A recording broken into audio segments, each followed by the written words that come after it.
So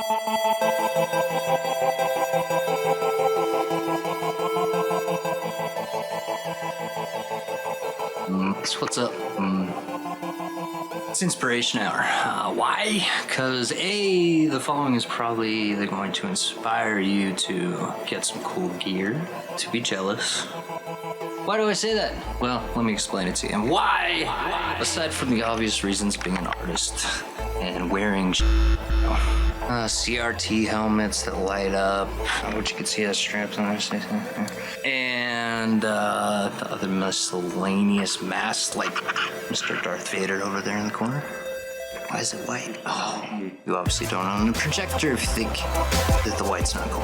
Alright, as I was saying, gratitude for your equipment. Oh my goodness. Now why do we bring this up today? Why on earth, besides the obvious reason to be grateful for your equipment? No, seriously, you should be grateful if you are a producer, an engineer, or anybody who even owns equipment like a camera or a phone. You should be grateful for it. Wake up every day and be happy that you have, just like you got it the first time. You remember that? Do you remember the very first time you got your equipment? Look at your equipment right now. Just look at it.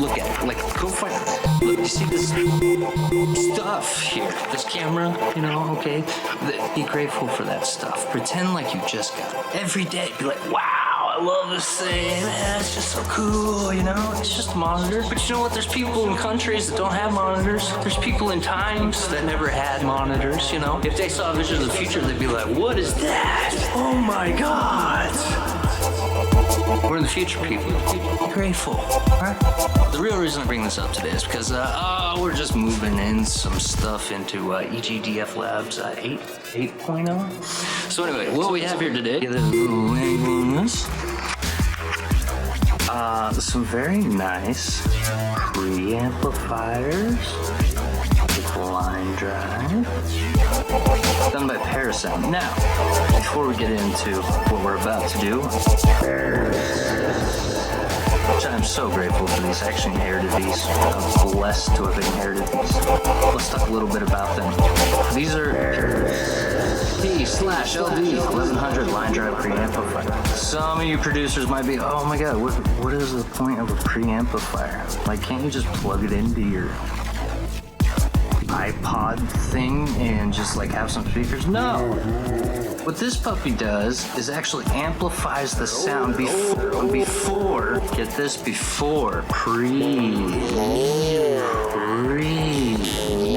it goes to an actual amplifier. This actually preamplifies it. Now, still, you're like, why the extra step? Well, the secret of it is actually on the inside, because inside this puppy here is a bunch of tubes and some like real analog stuff that not a lot of systems have.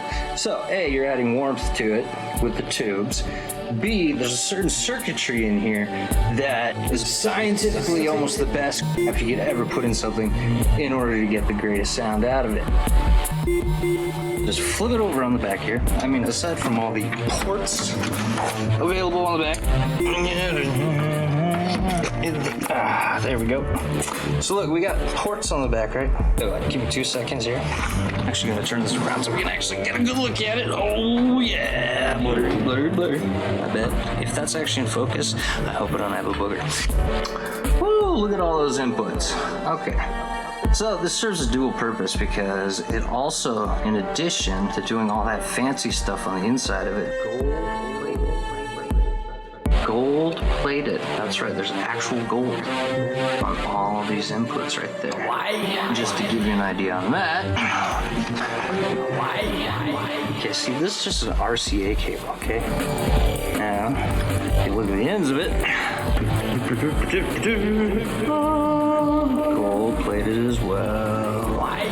Now, gold on gold, you get a super raw, super clean, low noise in order to get the greatest sound out of it. Because gold is not magnetic, it doesn't absorb, static and stuff like that. Makes sense? Great. I'm probably gonna end up yanking this out of this little Behringer here, which subsequently goes to a laptop for sound, which is terrible. Now, come on, who records like that? Seriously? Radio Shack mics record like that. Okay, guys? Get an actual microphone. I mean, 20 years ago, I could do it in the shower, and you know, guys with analog equipment, you could pay a lot of money and they would fix it. You could still do that.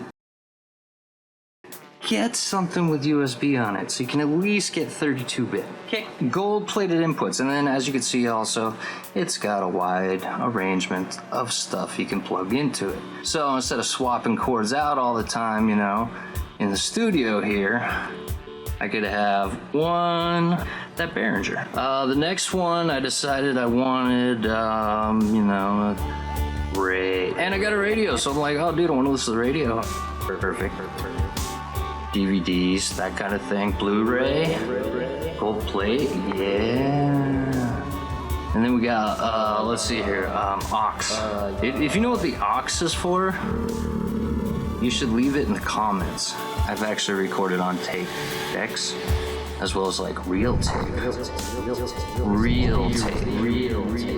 Very limited number of producers and engineers know what real tape is nowadays. Google these and let me know what that one is, okay? Because I can't figure it out. Whoa, look at that. Whoa. The point is, you got like a lot of inputs here, and it's beautiful, and they're all gold plated. So it has out here, and then it's got line out. These lines are not actually inputs. That's why they're in a separate box, okay? If you get to a preamp or a mixer and you see an extra box next to this big line of boxes, this is input, that's output. Cool, good talk. And look, see, play and record are even separated right near the edge to let you know that it's input out. Get it? Gotta get it? Gotta groove it. Okay, Parasound. Is an awesome company, though. Do you know how I know this? Do you? Ooh. If you recognize those logos, you already know what's up. What's up? Good stuff. Okay, that'll be in the next video. Anyway, my point is, these things are not cheap. They've been sitting in storage, okay? They're covered in dust, like layers of dust. It may not affect the sound, but I guarantee you, any dust that was inside there at any point is probably covered in dust too. But at very least, people, if you got dust on your equipment, and you got people coming over to your studio to record, dust it, do something, make it look pretty, you know, grab some. Oh, cook is clear. Give me a nice little spray on top. Yeah, good. Give me a good spray. Do not spray the front of these things with, okay? Just don't do it. That's today's message. Just don't spray electronics, okay? They have special stuff for that. And of course, we'll be covering in that episode proper safety tips with electroblow. And it's important to keep the can upright at all times. And the dangers of not doing so. Very dangerous stuff. Can't let everyone do it. Anyway, thank you guys for joining me. Don't forget to be grateful for every... Yeah, it's so grateful for it.